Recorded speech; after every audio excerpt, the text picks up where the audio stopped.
series. We're going to go through Genesis 6 through 9. Let's go on a roller coaster ride together. Jesus, Grogu and coffee. Yeah, it's still cold. I thought I left that in Iowa. Guess not.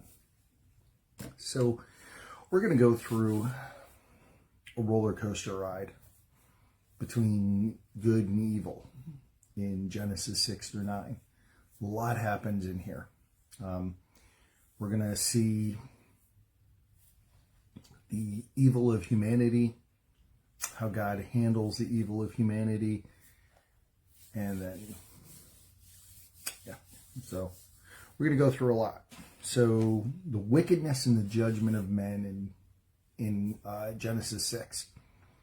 So the sons of man, these are the fallen angels, come down and take on human form, have relations, sex, with human women,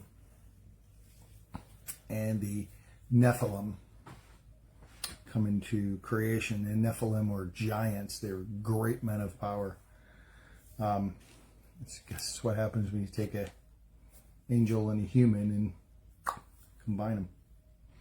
So you have the Nephilim are born, and they are evil, and there's just evil running rampant on the world. Kind of looks like today, doesn't it? Kind of looks like where we are today.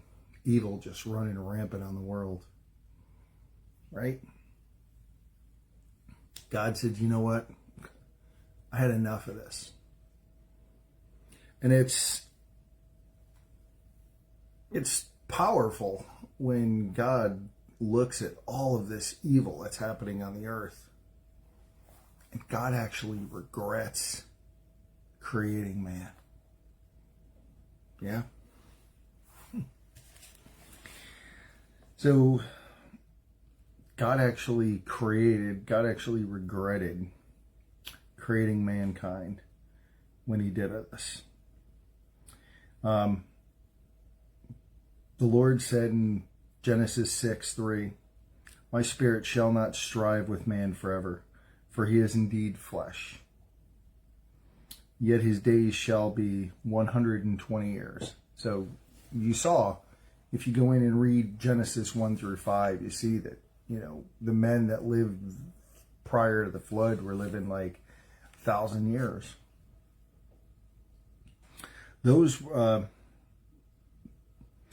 These were giants on earth in those days, and afterward, when the sons of God came into the daughters of men. So there you go, right? So angels coming into women. Those were the mighty men who were of old, men of renown. The Lord saw the wickedness of man was great on the earth, and that every intent of the thoughts of their heart was only evil continually. So he saw their hearts, right? And he saw there was nothing but evil. And the Lord was sorry that he made man on the earth. He was sorry. I can only imagine what he's looking down at now. Good morning, sis. My sissy Sherry. He was sorry that he made man. I imagine that what he's looking down on and seeing now. Can't imagine what he's thinking. Which is why I believe he's had enough. I believe he's pretty much standing in the door, ready to call his church home. And he was grieved in his heart. God was sorry he made man and was grieved in his heart that he made man. So what does he do? He said, "I will destroy man whom I have created from the face of the earth, both man and beast, creeping things and birds of the air. For I am sorry that I have made them." But Noah found grace in the eyes of the Lord. So he puts this task on Noah to build the ark. We know that God was a carpenter because he told Noah exactly how to build the ark. How many cubits long, how many cubits wide, how many decks, what to make of it. I mean, he told them exact specs. Like Noah got the ultimate IKEA project, right? Put together an ark for me. And he did. And gets all the animals. God gathers all the animals and brings them to Noah so that he can send them, he can put them on the ark. So all the animals come to Noah. On the ark they go.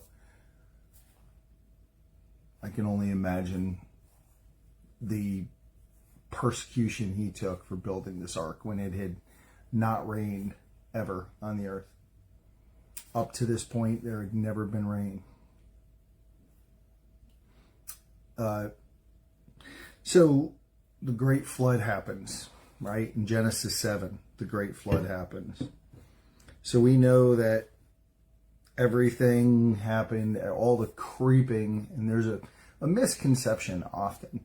People think that all of the animals on the planet were wiped out. They weren't. It's all the planet, all the animals on land and man were wiped out. All the animals in the sea, obviously the sea just grew, so their aquarium got even larger, so they had even more room to run and play. So the animals in the waters, the animals that teemed in the waters, and the life that teemed in the waters continued to thrive and survive. It was everything on land that got wiped out. So we know that around year 600 that this happened. So we're 600 years into this, and the animals are all wiped out. So we go through Genesis 7. Genesis 8 really begins with God's deliverance out of all of this, or Noah's deliverance out of all of this. And Noah has his sons, Shem, Japheth, and Ham on the ark with him, and their wives and his wife. So, and their family found grace with God, and they go and do what God tells them to do.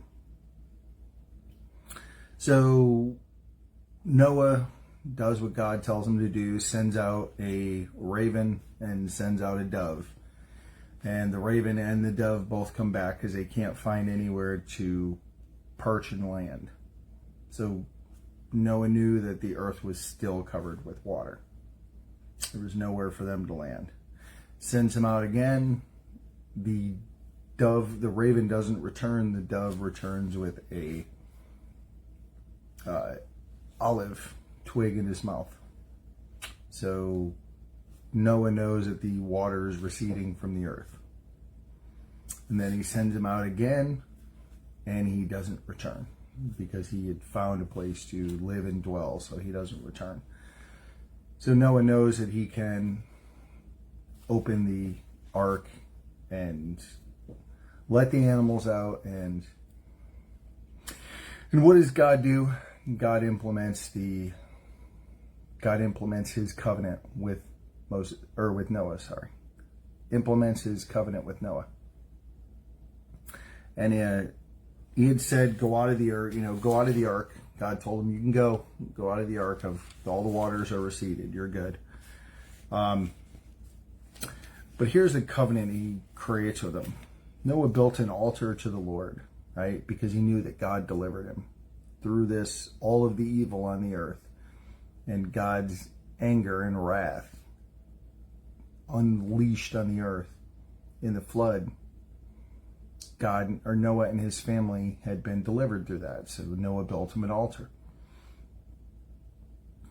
and took every clean animal and every clean bird and offered, which is why there was clean animals that went on and there were unclean animals. Those clean animals were used as a offering to God.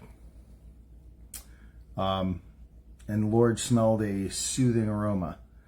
The Lord said in his heart, I will never again curse the ground for man's sake.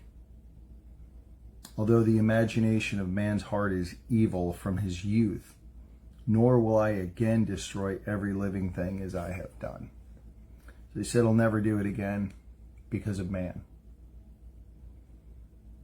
While the earth remains, seed time and harvest, cold and heat, winter and summer, and the day and night shall not cease. So he won't wipe it out again. So he told him that, told him and his sons, be fruitful and multiply. So it's on you to go repopulate the earth. And he does. And in Genesis 9, you see that he tells him that tells him about the rainbow. Whenever there's a cloud in the sky and there's a rainbow, that bow will be a sign of my covenant for you. So when you see a rainbow in the sky after it rains, that's God's covenant. He will never flood the earth again. And he won't. Next time God incites his wrath, it's not going to be water that he's going to do it with. It's going to be fire. He will burn it all up. As we know in Revelation, so we go from Genesis to Revelation, and we know that he won't incite the water. Instead, this time it's going to be fire. So through Genesis 9, so they come off of the ark, and Noah builds a vineyard. And here we go, right? We said we were going on a roller coaster ride, right? So we had evil on the earth. God did what he needed to do and wiped out all of the animals on the land. And man, wiped them all out. Right? So he's going to push a reset button. And I've got a holy family. I've got a righteous family that has grace in my eyes. And I'm going to put them on the ark. And I'm going to put all the animals, and I'm going to repopulate the earth. We're going to do it the right way. No. This man has sin nature. What do I talk about? Jim, what are you talking about with this? Well, Noah goes and plants a vineyard. And when he has the vineyard, he gets drunk and naked. And his sons, his 3 sons, Shem, Ham, and Japheth, they see him naked. His son sees him naked. So he goes, and one of the youngest son sees him naked and goes and tells his brothers, hey, Dad's naked. Dad's drunk and naked and passed out. 2 older brothers grab a cloth and they walk backwards so that they don't see their father's nakedness, and they lay the cloth and cover their father's nakedness. Well, Noah wakes up from his drunkenness and knows that it was what his youngest son had done. So he curses him by making him a servant to his 2 brothers. For the remainder of his life, he will be a servant to his 2 brothers. So he curses them. So we go from evil to good, right back into evil. Which just shows that the man that found favor in God's eyes and found grace in God's eyes is yet a sinner. As we all are.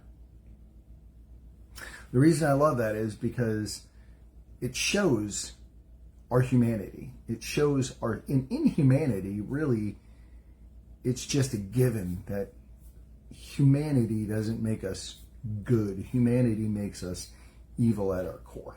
Sin nature. We have a sin nature. So it doesn't matter how good you are, how good you think you are. You have sin nature at your core. It's who you are. Noah, who was the most righteous man on the earth, found favor. God used him and his family to repopulate the earth. What did Noah do? Went and got drunk. And his youngest son wanted to humiliate him. Right? Dad's naked drunk. Go check it out. That's funny. Yeah, his brothers are like, no, we're not going to do that. We're going to cover Dad up. We're not going to look at Dad's nakedness. We don't need to see Dad naked. We're going to cover Dad's nakedness up. Yeah, he had a little too much to drink. So, and then, so Noah woke from his wine and knew what his younger son had done to him. Then he said, "Cursed be Canaan, a servant of servants. He shall be to his brethren." And he said, "Blessed be the Lord, the God of Shem, and may Canaan and his servant. May Canaan be his servant, and may God enlarge Japheth, and may he dwell in the tents of Shem, and may Canaan be his servant." So I know you're like, wait a minute. You said his son's name is Ham. It is. But he called him Canaan. Now the sons of Noah who went out of the ark were Shem, Ham, and Japheth. And Ham was the father of Canaan. And these three were the sons of Noah. So Canaan, and we know Canaan is the land of the promised land. And tomorrow we'll get into Genesis 10 and 11. We'll talk about the descendants, which really, when you get into Genesis 10, it talks about, it's the genealogy. So very, very detailed read, but it's a genealogy. And many people skip Matthew 1 because of the genealogy. Bunch of names they can't pronounce. Bunch of names are difficult to pronounce, and what some like to refer to as the cure for insomnia is reading through the genealogies in the Bible. I love the genealogies because it shows, why does God put genealogies? Why did he put it in Genesis 10, right? So we can document and track the age of the earth through the genealogies. If you go in and you do a Google search for begot, just means born of. Like in John 3:16, is only begotten, meaning unique. So it's unique son. So that's why the begot. Begot just really is another way of saying gave birth to. Begotten meaning single and unique. Jesus is single and unique of the Father. There's only one of him. So that's what the begot. And the begot is really just in the KJV, because it doesn't, in the New King James, it doesn't use begot in there. That's KJV lingo, KJV language. When you go into like New King James, it just talks about the sons of Japheth were Gomer, Magog, Madai, Javan, Tubal, Meshach, and Tiras. So it doesn't get into the begots in different versions. So some people love the KJV. Some people, I don't love the KJV. To me, it all of the these, the thys, the thous, the begots, just throws me off, and I just don't. Yeah, I'm not that smart. So I read at a level I can read, which is, it takes all of that away. It's really just personal preference. And Bible versions is just personal preference, which is why I don't read the KJV. It's just too confusing. It throws me off, and I got to think about what thee, thy, thou, thy, thee, woo. It just, for me personally, I'm not smashing the KJV. I'm not. It's personal preference. Some people like translations like the ESV. Some people like translations like the NIV, which ESV is English Standard Version, NIV is New International Version, or New International Version, sorry. New King James Version just cleans it up, and it's a little easier version to read. Good morning, Janice. Janice, when she reads through and does her reading out loud, what I love that Janice does is she mixes it up. Janice will sometimes read from the NIV, sometimes she'll read from the King James Version, sometimes she'll read from the New King James Version. So Janice switches it up. So I love that. So that's recap of Genesis 6 through 9. So we saw the evil in the flood. We saw the evil on the earth and the Nephilim, and the evil in man's heart. We saw God take care of that by putting in order for one ark, IKEA style, with Noah. Noah goes and builds the ark. God delivers all of the, he Instacarts all the animals to Noah. Noah gets them all on the ark, and away they go on their voyage. As God, I believe, melted the firmament above and released the waters from under the earth up. So the two together reigned for 40 days and 40 nights, and the earth was a big ocean. The earth was one big bathtub. There was no land, nothing to be seen. It was one big bathtub. It truly was water world. So, and there we have it. Genesis 6 through 9, buttoned up. Great reads. Definitely great reads. I will summarize 10 and 11 tomorrow, which you'll see yet again. There's still evil on the earth. Men still want to do, and men still want to do what men still want to do, and men are still doing what men still want to do. Now, it's no different. But again, go spend time. Go crawl up in Dad's lap. Go get to know what happened. Like, go get to know it. Go love it, live it. I'm just recapping it as I go through it for you guys. But go spend time in there. Go climb up in Papa's lap and go spend time with him. And go meet him. Go fellowship with him. So I love you guys. I know he loves you like crazy. We're actually awake and alert today. We got some sleep last night, and so away we go. We're going through tests and trials. We're going through some tests and trials at work. So prayer for God's provision and prayer for God's guidance. My time is likely done with the company I'm with, but we're going to praise Him in the storm, and we know that He's going to guide us and lead us. So prayers for His guidance, prayers for His wisdom, prayers for His provision to open doors where He needs me to go. So yeah, my time's likely done in the company. So, but you got Ron, you're good. Ron's not going anywhere. Ron's a fixture. I didn't think I'd go anywhere either, but so thank you. Love you guys. I love you like crazy. He loves you like beyond. And I know He loves me, and I know He's going to deliver me through this just like He delivered Noah. I'm going to praise Him in the storm, and I don't like it, but I'm going to thank Him for it. Because what does He say in 1 Genesis 5:16? Rejoice always.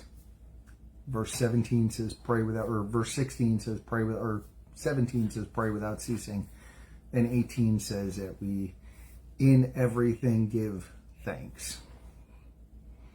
So we're going to rejoice always. We're going to rejoice because we know that He's good.